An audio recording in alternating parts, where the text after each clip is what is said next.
प्यारे बच्चों, भाषा और आधुनिकता के शेष बचे हुए अवतरण को हम आज की कक्षा में पढ़ेंगे।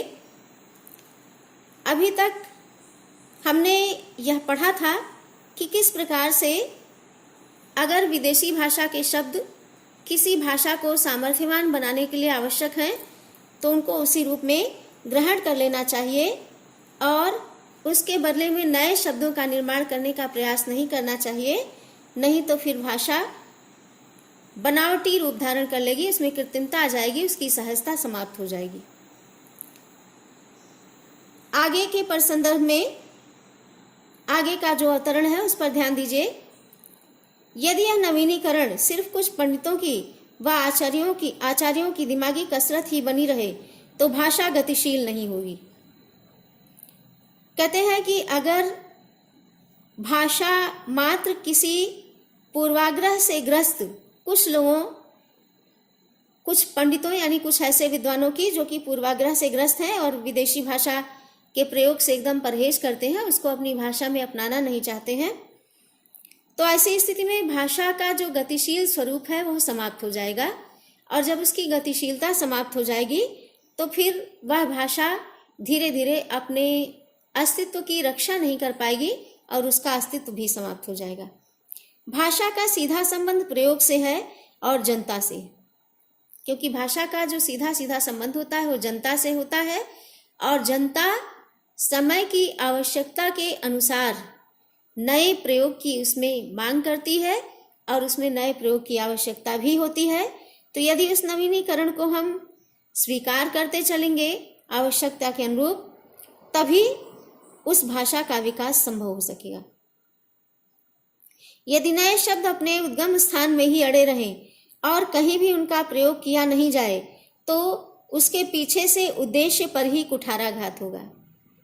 और अगर इन नए शब्दों को भाषा में स्वीकारोक्ति नहीं दी जाएगी, उसमें स्वीकृत नहीं किया जाएगा, वे नए शब्द उसी स्थान पर अड़े रहेंगे जहां से उनकी उत्पत्ति हुई है, तो ऐसी स्थिति में बिना प्रयोग किए जिस उद्देश्य से उन नए शब्दों का निर्माण किया गया है, उनकी रचना की गई है, वह उद्देश्य प्राप्त नहीं हो सकेगा और भाषा का जो मूल उद्देश्य है उस पर भी कुठाराघात होगा, यानी प्रहार होगा। इसके लिए यूरोपीय देशों में प्रेषण के कई माध्यम हैं, श्रव्य दृश्य साधन, वैज्ञानिक कथा साहित्य आदि। तो यूरोप के देशों ने इस भाषा की इस शक्ति को बनाए रखने के लिए और भाषा में इस प्रकार के प्रयोगों को आत्मसात करने के लिए प्रेषण के कई माध्यमों को अपनाया है।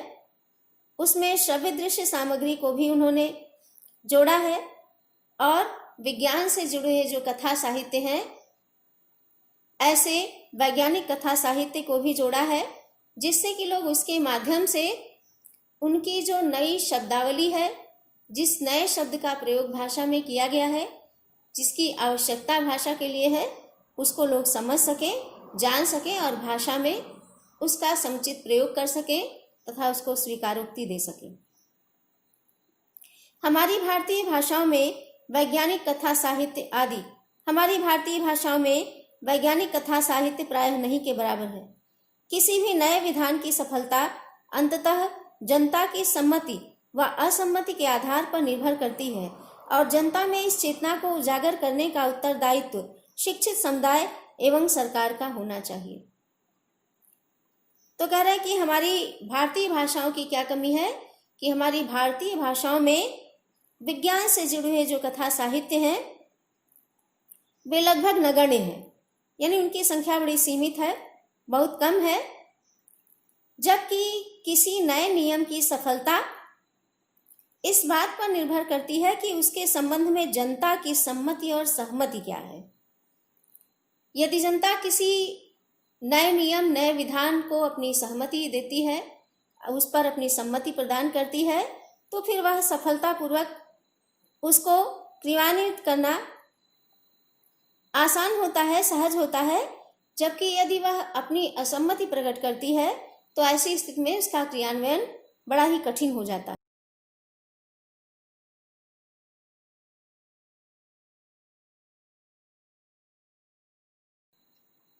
जनता में इस चेतना को उजागर करने का उत्तरदायित्व शिक्षित समुदाय एवं सरकार का होना चाहिए। तो जनता के भीतर यह चेतना जग सके कि वह नवीनीकरण की इस प्रक्रिया को आत्मसात कर सके, भाषा में नए शब्दों के प्रयोग को स्वीकार कर सके। इसके लिए जो शिक्षित समुदाय है, यानी पढ़े लिखे जो लोग हैं, जो उस बात की गंभीरता को समझते हैं, उनका यह प्रयास होना चाहिए। और साथ ही साथ सरकार का, जो भी शासन कर रहा है, उसका यह प्रयास होना चाहिए, उसको यह जिम्मेदारी निभानी चाहिए कि वह जनता को उस विषय में सही ढंग से समझा सके, बातों को सही रूप में उनके सामने प्रस्तुत कर सके, जिससे वह उसको अपनी स्वीकारोक्ति दे। भाषा में आधुनिकता लाने के लिए व्यावहारिक भाषा के स्वरूप का मानवीकरण करने के साथ साथ लिपि संबंधी सुधार भी आवश्यक है। भाषा के प्रयोग और उपयोग के साथ इन समस्याओं का समाधान जुड़ा हुआ है। आगे और भी अपनी बात को स्पष्ट कर रहे हैं कि भाषा को आधुनिक स्वरूप प्रदान करने के लिए उसको व्यावहारिक रूप देना बहुत ही आवश्यक है, और उसके व्यावहारिक स्वरूप का मानवीकरण तो किया ही जाए, लेकिन मानवीकरण करने के साथ साथ जो उसकी लिपि है, लिपि संबंधी सुधार की भी आवश्यकता होती है। तो भाषा के प्रयोग और उसका उपयोग, जो भाषा का प्रयोग होता है और जो उसका उपयोग किया जाता है, उसके साथ साथ ये जो समस्याएं हैं, इनका समाधान भी जुड़ा हुआ है।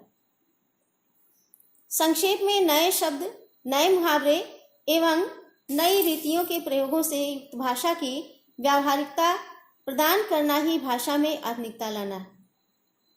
अंत में भाषा के आधुनिक स्वरूप को अपनी विचारधारा के अनुसार स्पष्ट करते हुए प्रोफेसर रेड्डी जी कह रहे हैं कि हम ये कह सकते हैं कि नए शब्द, नए मुहावरे और जो नई रीतियां हैं, उनके प्रयोग से भाषा सच्चे अर्थों में व्यावहारिक रूप प्रदान प्राप्त करती है। भाषा यूं कहिए कि भाषा को व्यावहारिक रूप प्रदान सच्चे अर्थों में कराया जाता है, और यही व्यावहारिक स्वरूप प्रदान करना ही वास्तव में भाषा की आधुनिकता है। दूसरे शब्दों में केवल आधुनिक युगीन विचारधाराओं के अनुरूप नए शब्दों के गढ़ने मात्र से ही भाषा का विकास नहीं होता, अथवा इसी बात को हम इस प्रकार से समझ सकते हैं कि खाली हम आधुनिक और नई विचारधाराओं के अनुसार, आधुनिक और नई विचारधाराओं के अनुसार उसके अनुरूप नए शब्दों को गढ़ लें। खाली नए शब्दों को गढ़ लेने मात्र से किसी भाषा का विकास संभव नहीं हो जाता, बल्कि वरन नए पारिभाषिक शब्दों को एवं नूतन शैली प्रणालियों को व्यवहार में लाना ही भाषा को आधुनिकता प्रदान करता है। खाली शब्दों का निर्माण मात्र कर लेने से, गढ़ने मात्र से भाषा का विकास नहीं होता, बल्कि आवश्यकता इस बात की होती है कि उन नए निर्मित शब्दों का व्यावहारिक प्रयोग किया जाए, उसको, और नूतन शैली प्रणालियां जो चल रही, नवीन शैली, उनको स्वीकार करते हुए उसको भाषा के व्यावहारिक रूप में ले आया जाए। तो उसको भाषा के व्यवहार में ले आना ही भाषा को सच्चे अर्थों में आधुनिक स्वरूप प्रदान करता है। भाषा को आधुनिकता प्रदान करता है, यानी भाषा को सच्चे अर्थों में आधुनिक स्वरूप प्रदान करता है। उसी के बल पर भाषा अपने आधुनिक स्वरूप को प्राप्त करती है, क्योंकि व्यावहारिकता ही भाषा का प्राण तत्व है। तो कहते हैं वास्तव में जो व्यावहारिक स्वरूप है, या यह व्यावहारिकता ही भाषा का प्राण तत्व है। इसी व्यावहारिक स्वरूप के आधार पर उसका सच्चे अर्थों में विकास संभव है। वह सच्चे अर्थों में अपनी सामर्थ्य शक्ति को बनाए रख सकती है। इसलिए यही वास्तव में उसका प्राण तत्व है।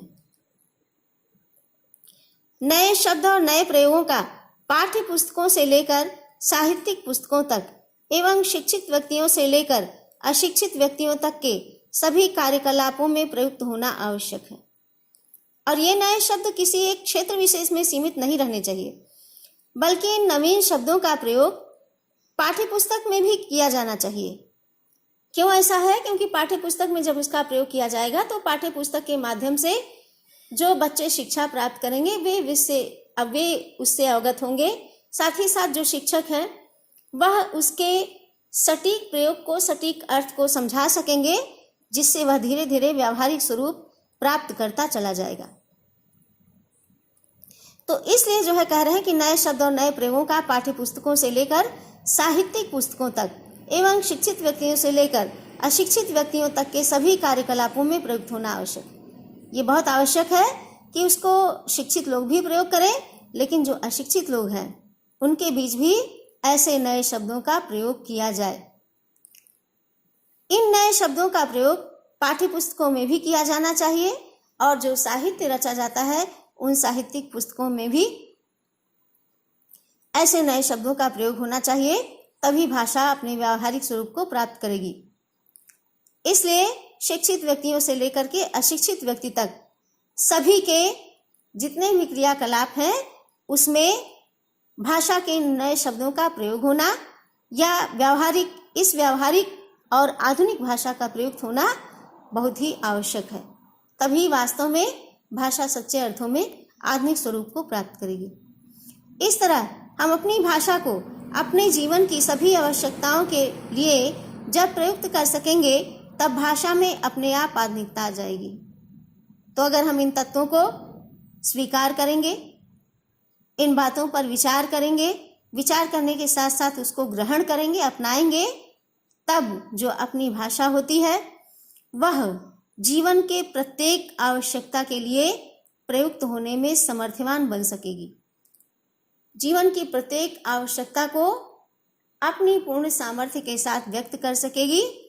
इसलिए भाषा को ऐसी शक्ति प्रदान करने के लिए हमको इन ऊपर बताए गए विचारों पर, ऊपर बताई गई बातों पर ध्यान देना हमारे लिए बहुत ही आवश्यक होगा, एक प्रकार से अनिवार्य होगा। और तभी हम भाषा को अपने जीवन की प्रत्येक आवश्यकता के लिए पूरा करेंगे, उसको प्रयोग करेंगे। जीवन की प्रत्येक आवश्यकता की पूर्ति के लिए भाषा का प्रयोग किया जा सकेगा सफलतापूर्वक। और जब प्रत्येक आवश्यकता की पूर्ति उस भाषा के माध्यम से संभव हो सकेगी तो वास्तव में कोई भी भाषा जो होगी वह जब इस प्रकार की शक्ति से युक्त हो जाएगी तो वह अपने आप आधुनिक स्वरूप को प्राप्त कर लेगी, या यूँ कहिए कि उस भाषा में स्वयमेव आधुनिकता का समावेश हो जाएगा।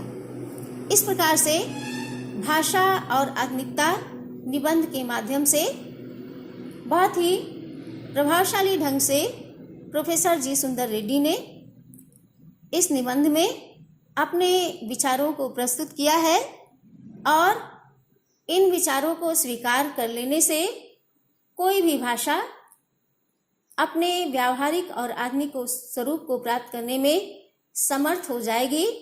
अतएव हमको इन सभी बातों पर विचार करना आवश्यक। तो पाठ यहीं पर समाप्त होता है और इससे संबंधित आज जो प्रश्न आपको पढ़ाया गया है अवतरण, जिन गद्यांशों के संबंध में बताया गया है, जिनकी व्याख्या समझाई गई है, उनसे संबंधित अभ्यास प्रश्नावली आपको अगली कक्षा के माध्यम से प्रस्तुत